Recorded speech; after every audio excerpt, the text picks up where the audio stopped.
and M. Hamel walking up and down with his terrible iron ruler. Okay, और जो हैमल थे वो क्या कर रहे हैं? वो अपने बाह में डंडे को फंसाए हुए इधर से उधर टहल रहे हैं। I had to open the door and go in the before everybody.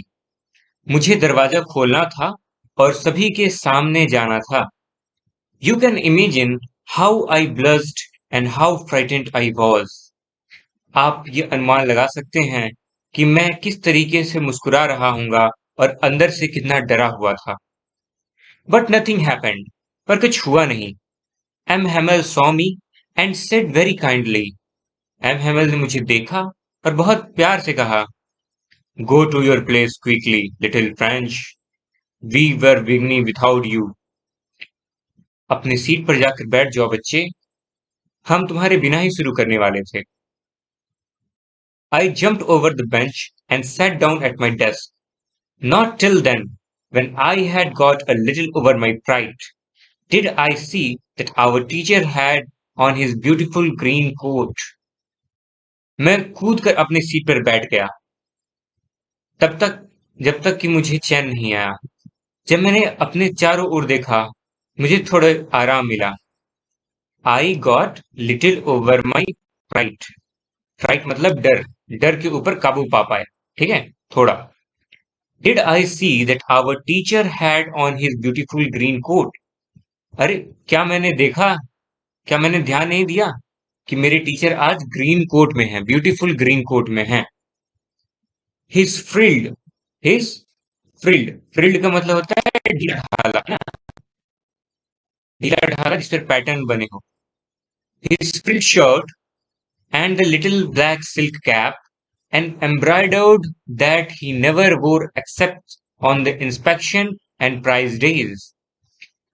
उनका ढीला ढाला शर्ट, छोटी काली सिल्क की कैप, ऑल एम्ब्रॉयडर्ड। एम्ब्रॉयडर्ड का मतलब होता है कढ़ाई करना।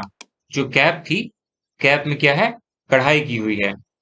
That he never wore except inspection and prize days. वो कपड़े जो वो कभी नहीं पहनते थे सिवाय इंस्पेक्शन डे के, जिस दिन जांच होती है उस दिन। इंस्पेक्शन की स्पेलिंग ध्यान दीजिएगा। एंड प्राइज डेज, जिस दिन प्राइज डिस्ट्रीब्यूशन हो।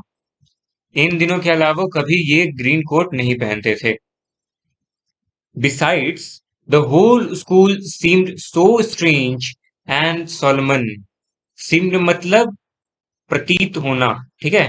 पूरा स्कूल ऐसा प्रतीत हो रहा था, कैसा? So strange. Strange मतलब आश्चर्यजनक। And solemn. Solemn मतलब होता है एक सूत्र में, एक जैसा। But the thing that surprised me the most was to see on the back benches that were always empty the village people sitting quietly like ourselves. लेकिन जो सबसे आश्चर्यजनक बात थी, सरप्राइज मतलब भी आश्चर्यजनक और स्ट्रेंज मतलब भी आश्चर्यजनक, ठीक है? दोनों एक दूसरे के पर्यायवाची हो सकते हैं, सिनोनिम हो सकते हैं, ठीक है ना? What The thing that surprised me most was to see on the back benches that were always empty.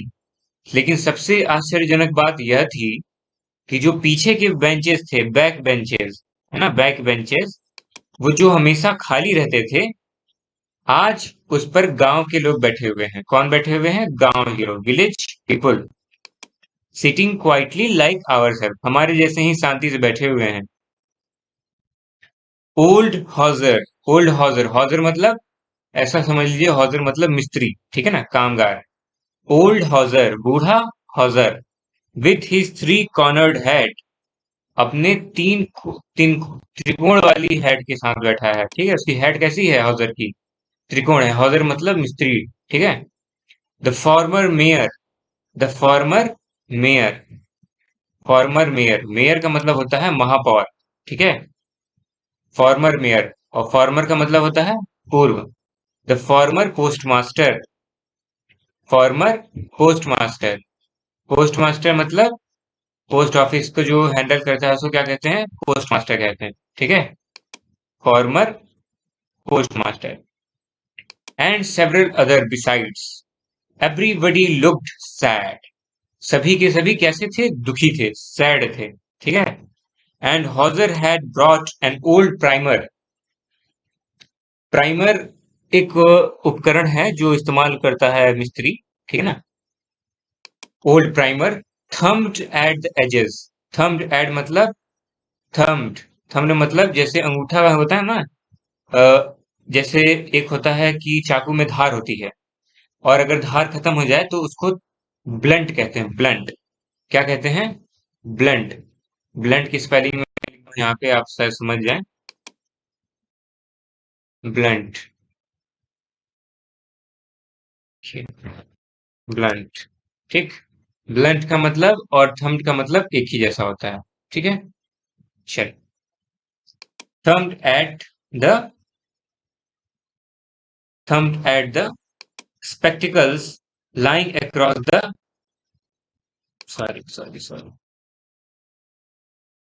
spectacles, thumbed at the edges and held it open on his knees with his great spectacles lying across the pages. क्या कर रहा है? वो जो thumb primer था उसको कहाँ रखा है? Held it open on his knees, अपने पैर पे रखा है। With his great spectacled lying across the pages, और अपने बड़े बड़े चश्मों से किसको देख रहा है? पेजेस को देख रहा है, किताब की पेजेस को देख रहा है। While I was wondering about it all, जब मैं यह सब सोच रहा था, M Hamel mounted his chair. M Hamel क्या हुए? अपने चेयर पे माउंटेड हुए, विराजमान हुए, ठीक है? And in the same grave and gentle tone which he had used to me, said, और अपनी उसी बुलंद और जेंटल आवाज में उन्होंने कहा जैसा कि वो अक्सर कहते हैं, my children, this is the last lesson I shell give you. मेरे प्यारे बच्चों, ये आखिरी पाठ है जो मैं आपको पढ़ाने जा रहा हूँ।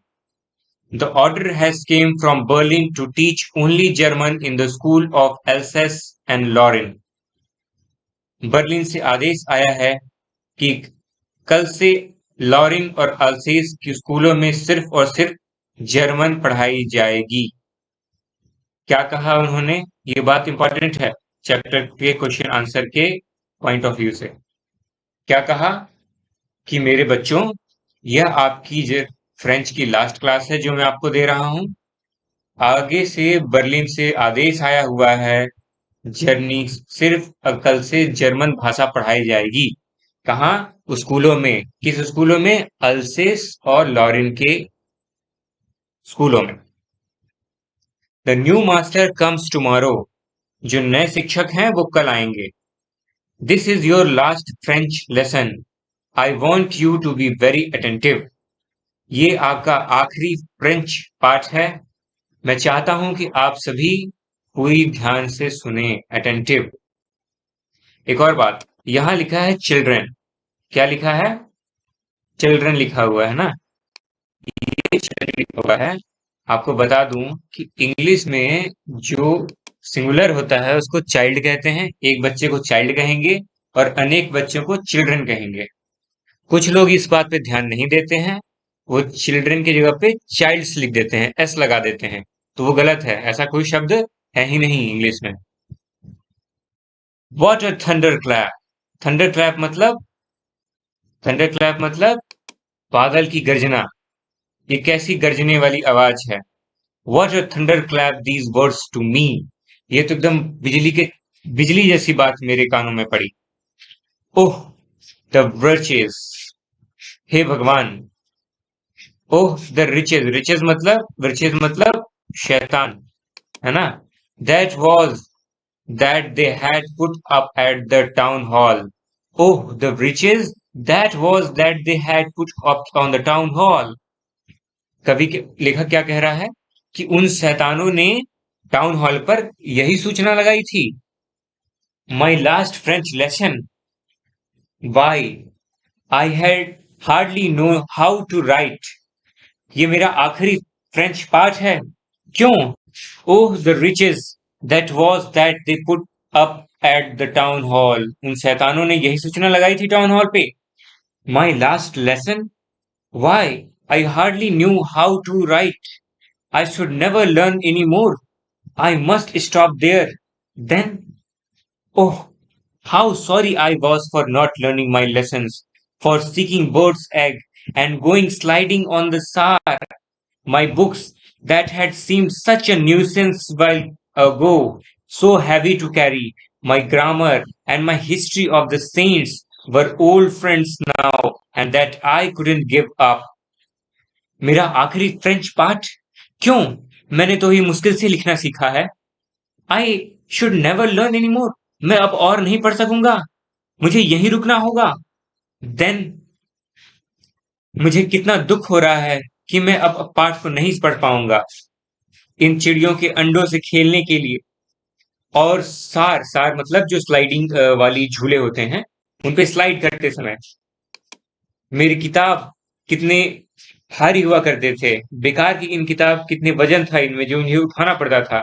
मेरा ग्रामर, मेरी हिस्ट्री, ये सारे अब पुराने दोस्त जैसे रह जाएंगे। मैं हार नहीं मान सकता। एंड एम हैमल टू, और ना एम हैमल हार मानते हैं। The idea that he was going away, that I should never see him again, made me forget all about his ruler and how cranky he was. ये बात कि एम हैमल से मैं दोबारा कभी मिल नहीं पाऊंगा, कभी उन्हें देख नहीं पाऊंगा, यहाँ तक कि मैं ये भूल नहीं सकता कि उनकी छड़ी मुझे पड़ी है और वो कितने सनकी थे। ये सनकी वर्ड जो यहाँ क्रैंकी लिखा हुआ है, इसका मतलब है क्रैंकी मतलब सनकी, ठीक है। Poor man, it was in honor of the last lesson that he put on the fine Sunday clothes. And now, how I understand. बेचारे, इनके सम्मान में आज ये आखिरी पाठ जो हमारे लिए पढ़ाया जा रहा है, इस सुंदर छुट्टी के दिन वाले कपड़ों में, और अब मैं समझ पाया कि why the old men of the village were sitting there in their back of the room. ये गांव के लोग, पुराने बूढ़े लोग क्लासरूम में क्यों बैठे हुए हैं? It was because they were sorry too that they had not gone to school more. इस बात को दुखी हैं, इस बात से दुखी हैं कि अब स्कूल नहीं जा पाएंगे। School, go to school more. It was their way of thanking our master for his 40 years of faithful service and showing their respect for the country that was theirs no more. ये एक तरीका है धन्यवाद प्रकट करने का उस शिक्षक के लिए जिन्होंने 40 वर्षों तक अपनी सर्विस दी है, अपनी सेवा दी है, और इस बात को दिखाने के लिए कि उन्हें उस राष्ट्र के प्रति सम्मान है। रेस्पेक्ट फॉर द कंट्री, देश के लिए सम्मान है जो अब उनका नहीं रहा। That was there no more. No more का मतलब अब नहीं रहा। अगर कोई व्यक्ति गुजर जाता है संसार से तो कहते हैं ही इज नो मोर। क्या कहते हैं? जैसे मान लीजिए कि सुरेश अब धरती पर नहीं है ना? तो क्या कह सकता हूं मैं कहता हूं सुरेश इज नो मोर, ठीक है। सुरेश इज नो मोर का मतलब सुरेश अब नहीं रहा। तो respect for the country that was no more, उस देश के लिए सम्मान जो अब उनका नहीं बचा। While I was thinking of all these, I heard my name called. जब मैं यह सब सोच ही रहा था, मैंने अपना नाम सुना, ठीक है। I heard my name called. It was my turn to recite. अब पढ़ने की मेरी बारी थी। रिसाइट मतलब पाठ करना, है ना। जैसे स्कूलों में चैप्टर की रीडिंग करवाई जाती है, उसको क्या कहते हैं? रिसाइट, ठीक है। पाठ करना, दोबारा से पढ़ना। What would I not have given to be able to say that dreadful rule for the participle, although what would I not have given to be able to say that dreadful rule for the watchful, although अब जो चीज मैं नहीं कह सकता था वो यह बात थी कि जो पार्टिसिपल के रूल मुझे याद करने के लिए दिए गए थे, very loud and clear without any mistake, ऊंची आवाज में जोर से साफ साफ और बिना किसी गलती के, but I got mixed up on the first word and stood there holding on my desk, my breath, my heart beating and not daring to look up. लेकिन मैं कहा गया था कि बिना गलती का पढ़ना है और मैंने पहले ही शब्द में गड़बड़ी कर दी. First word mixed up on the, ये बात, एंड स्टूड देयर, और वहां बस खड़ा रहा, होल्डिंग ऑन माई डेस्क, अपने डेस्क पे, मेरा हृदय धड़क रहा था तेजी से, and not daring to look up, और मुझे ऊपर देखने की हिम्मत तक नहीं हुई. डेयर मतलब हिम्मत करना, ठीक है, हिम्मत. लुक अप मतलब ऊपर की ओर देखना. आई हर्ड एम हेमल से टू मी, मैंने सुना एम हेमल मुझसे कह रहे हैं, I won't scold you little French, you must feel bad enough. See how it is. Every day we have said to ourselves, Wah, I have plenty of time. M Hamel ने मुझसे कहा कि मैं तुम्हें डांटूंगा नहीं लिटिल फ्रेंच, तुम्हें स्वयं में बुरा लगना चाहिए.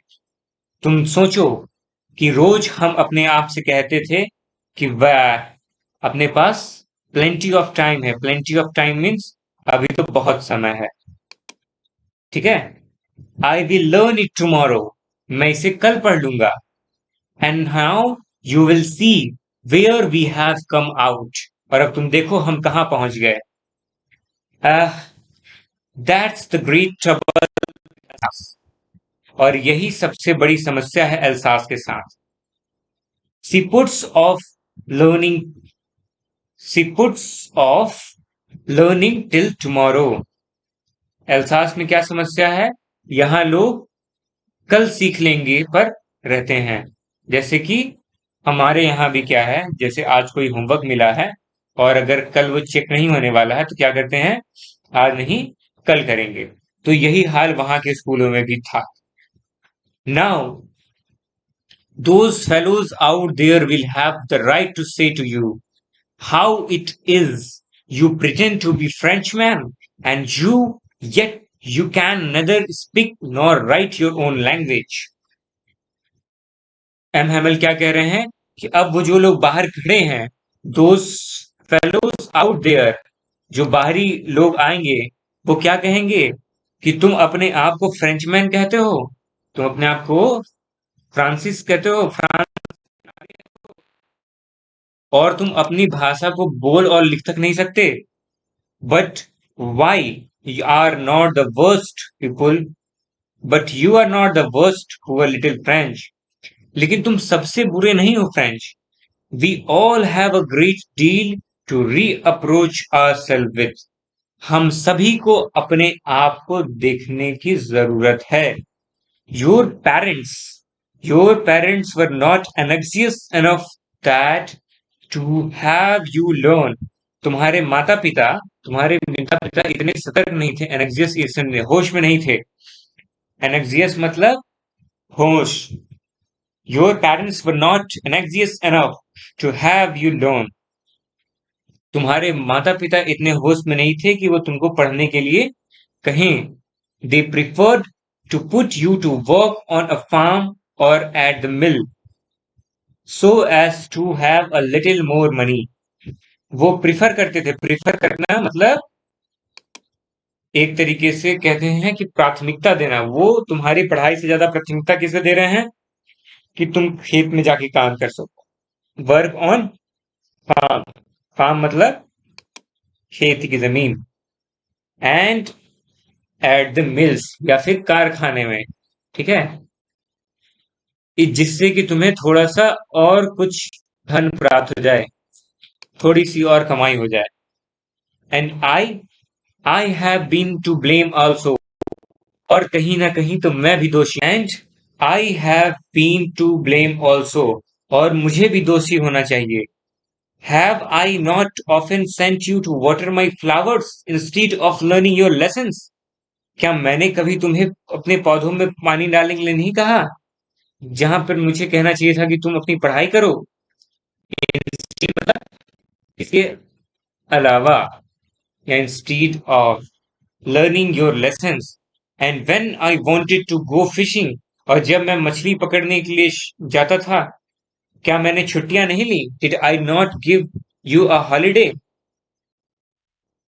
Then from one thing to another, Mr. Hamel went to talk of the French language, और इसी तरह से एक से दूसरी बातों को करते करते M Hamel went to talk of the French language.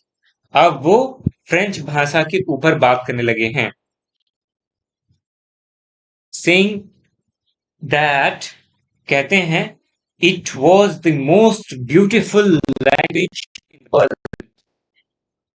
It was the most in world, the clearest, the most logical, and the clearest, most logical, that we must guard among us। सबसे साफ सुथरी, सबसे समझ वाली, जिसकी हमें रक्षा करनी चाहिए। एंड नेवर फॉरगेट इट, ताकि हम कभी से भूले ना। Because when people are enslaved, as long as they hold fast to their language, it is if they had the key to their prison। ये सबसे इंपॉर्टेंट बात है इस चैप्टर की, एक बहुत इंपॉर्टेंट बात है, इसको मैं अलग कलर से पॉइंट आउट कर रहा हूँ। ये सबसे इंपॉर्टेंट चीज है। पीपुल आर एनस्लेव्ड, जब तक लोग एनस्लेव्ड हैं, एनस्लेव्ड मतलब बंदी बने हुए हैं, लोग तब तक बंदी नहीं बनते जब तक वो अपनी भाषा पे पकड़ रखते हैं। यही भाषा जेल में भी उनके आजादी की चाबी होती है। ये सबसे इंपॉर्टेंट है ना? इसे मार्क कर लीजिए आप लोग, है ना? इसका हम लोग क्वेश्चन आंसर करते समय बहुत इस्तेमाल करेंगे इस लाइन में। अब आगे देखते हैं। Then he open the grammar and read us our lesson. फिर उन्होंने ग्रामर की किताब खोली और हमारे लिए पाठ को पढ़ा। I was amazed to see how well I understood it. मुझे बड़ा आश्चर्य हुआ। देखो यहाँ पे एक और वर्ड लिखा हुआ, अमेज्ड। अभी हमने तीन वर्ड पढ़ लिए जिनका मतलब एक ही जैसा होता है। क्या क्या पढ़ा? सबसे पहले था स्ट्रेंज, फिर क्या था? सरप्राइज्ड, फिर क्या आ गया? अमेज्ड। ठीक है, तो ये तीनों वर्ड का मतलब एक ही होता है। ठीक है, to see, amazed to see how well I understood it. मैं इसको कितनी अच्छी तरीके से समझ पा रहा हूँ। All he said seemed so easy and so easy. I think too that I had never listened so carefully। ये सब कुछ इतना आसान था, इतना आसान था कि मुझे ऐसा लगा कि इससे पहले मैंने कभी इन्हें ध्यान से सुना ही नहीं था। And that he had never explained everything with so much patience। और ना ही उन्होंने कभी इस तरीके से एक्सप्लेन किया हो, इतने धैर्य के साथ। मच पेशेंस, पेशेंस मतलब धैर्य। It seemed almost as if the poor man wanted to give us all he knew before going away and put it all into our head at one stroke। ऐसा लग रहा था कि बेचारा व्यक्ति, ये बेचारा आदमी हमें सब कुछ दे देना चाहता है जाने से पहले, जो वो जानता है। सब कुछ हमारे दिमाग में, मस्तिष्क में एक ही बार में, एट वन स्ट्रोक। स्ट्रोक एक ही बार में, एक ही झटके में। स्ट्रोक मतलब झटका। After the grammar we had a lesson in writing. Grammar के बाद लिखने में, लेख में हमारा एक पाठ था। That day M Hamel had new copies for us. उस दिन हैमल ने हमें नई कॉपियां दी थी। Written in a beautiful round hand, बहुत ही सुंदर हैंडराइटिंग में लिखा हुआ। France, Alsace, France, Alsace. They looked like little flags floating everywhere in the schoolroom, flung from the rod of the top of our desk. क्या लिखा था उसमें? France Alsace, France Alsace. They had, वो इस तरीके से प्रतीत हो रहे थे, दिख रहे थे, जैसे मानो छोटे छोटे झंडे पूरी क्लासरूम में लटके हों रॉड से, रॉड के साथ हमारे डेस्क पे। You ought to have seen how was the scratching, sorry, you ought have to seen how everyone set to work and how quiet it was. आपको यह देखना चाहिए था। ought to मतलब होता है जैसे कोई चीज अगर हमें कहते हैं कि करनी चाहिए, ठीक है, तो इंग्लिश में एक ग्रामर में सेक्शन आता है मॉडल्स। ठीक है, क्या आता है? मॉडल्स। हम लोग पढ़ेंगे मॉडल्स के बारे में दूसरे प्लेलिस्ट में। ठीक है, मॉडल्स क्या है? मॉडल्स एक वे ऑफ क्या है? Way of expressing feelings. इनको मॉडल्स के यूज करते हैं। ठीक है,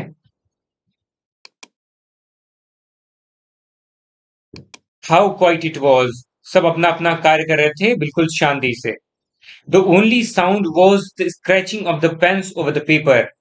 जो जो एकमात्र आवाज पूरे क्लास में आ रही थी, वह पेन की कागज पर चलने की आवाज आ रही थी। जब कागज को पेन से लिखते हैं ना, तो आवाज आती है। पूरी क्लासरूम में सिर्फ यही आवाज आ रही थी, पेन के चलने की, और कोई आवाज नहीं आ रही थी। वंस सम बीटल्स फ्लू इन, कुछ समय के लिए कुछ मक्खियां उड़ते हुए क्लास में आ गई। But nobody paid any attention to them, not even the littlest one who worked right on tracing their fish hooks, and as if that was French too. एक मक्खी बीच में उड़ते हुए क्लास में आ गई, पर किसी ने उस पर अटेंशन नहीं दिया, ध्यान नहीं दिया। ठीक है, मक्खी क्लासरूम में अंदर आ गई और किसी ने ध्यान नहीं दिया। Not even the littlest one, सबसे क्लास में जो छोटा बच्चा था उसने भी नहीं ध्यान दिया। शायद वो जो हमेशा क्या फिश हुक करता था, फिश हुक मतलब मछली पकड़ने की तैयारी करता रहता है। तो मछली में क्या है ना कि मछली को खिलाने के लिए लोग क्या कहते हैं, कीड़े का बीज डालते हैं। ठीक है, कई जगह पे उसको हम लोग क्या कहते हैं, अर्थ वॉर्म होता है ना, केचुआ, उसका यूज करते हैं। कुछ लोग छोटी मक्खी जैसे कीड़े, बीटल्स जैसे, उनको भी खिला सकते हैं। तो जो व्यक्ति हमेशा मछली में हुक लगा के तैयार रहता था, वो भी आज उस पर ध्यान नहीं दिया। जैसे मानो जैसे वो भी आज फ्रेंच हो गया हो, फ्रांस का व्यक्ति हो गया हो, फ्रेंच पढ़ रहा हो। On the roof of the pigeon could very low, and I thought my self. ये देखिए, ये बहुत सुंदर लाइन है, ये आपको हमेशा याद रखनी चाहिए अपने जीवन में। ये बहुत बढ़िया लाइन है इस कहानी की, जो मुझे स्वयं में पसंद है। ये लाइन यहां से यहां पर, इस लाइन में कहता है, देखो सुनिए, बहुत अच्छी बात कही है इसने। On the roof of the pigeon could very low, छत पर कुछ कबूतर बैठे हुए हैं जो बहुत मध्यम आवाज में कू कर रहे हैं, आवाज निकाल रहे हैं। And I thought to myself, और मैं खुद सोच रहा हूं, मैंने सोचा कि will they make them sing in German even the pigeons, क्या वह इन कबूतरों को भी जर्मनी में कूकने पर मजबूर कर देंगे। देखिए, ये सबसे इंपॉर्टेंट बात है समझने की